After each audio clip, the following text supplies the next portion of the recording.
So let's read this question. The question says these questions consist of two statements each, printed as statement 1 and 2.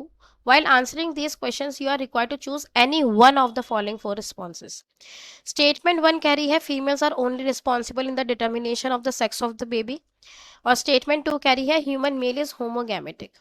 अब हमें बताना है इन चार options में से क्या करेक्ट होगा। तो ये देखने से पहले यहाँ पर हम देखते हैं कि हमारा की कॉन्सेप्ट क्या यूज होगा।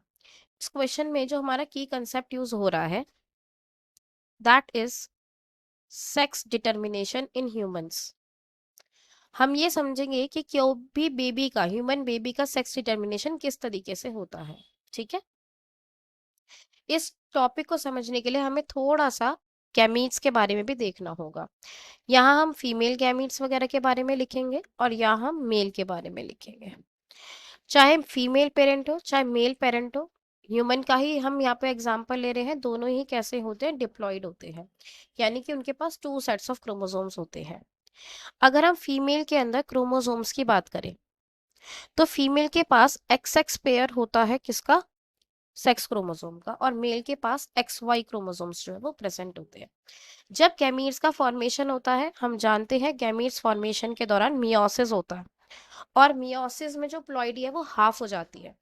तो जो फीमेल पेरेंट है उससे जो गैमीट्स बनेंगे वो हमेशा ही कैसे होंगे, एक्स क्रोमोसोम कंटेनिंग गैमीट्स होंगे। ठीक है, लेकिन मेल्स में चांसेस है कि 50% टाइम हो सकता है कि एक्स क्रोमोसोम आए, और 50% चांस क्या है कि वाई क्रोमोसोम आए। तो प्रोबेबिलिटी जो है मेल से एक्स क्रोमोसोम आने की गैमीट के अंदर वो भी 50%, और वाई गैमीट की भी कैसी है, प्रोबेबिलिटी 50% है।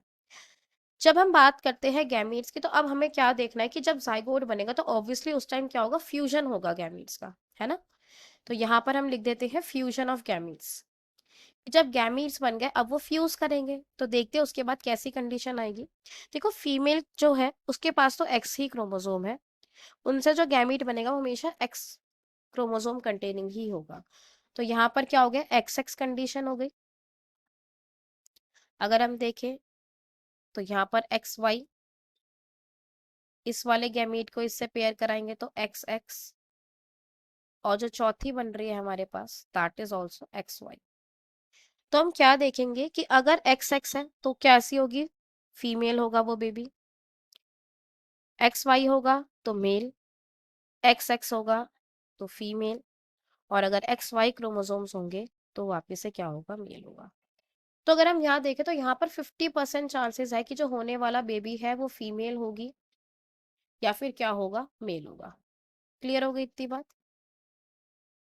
अब देखो, जो हमारी फीमेल होती है उससे तो हमेशा गैमीट्स के अंदर एक्स क्रोमोसोम ही आता है, लेकिन जो मेल्स है उसमें चांसेस है कि हो सकता है कभी एक्स है कभी वाई है।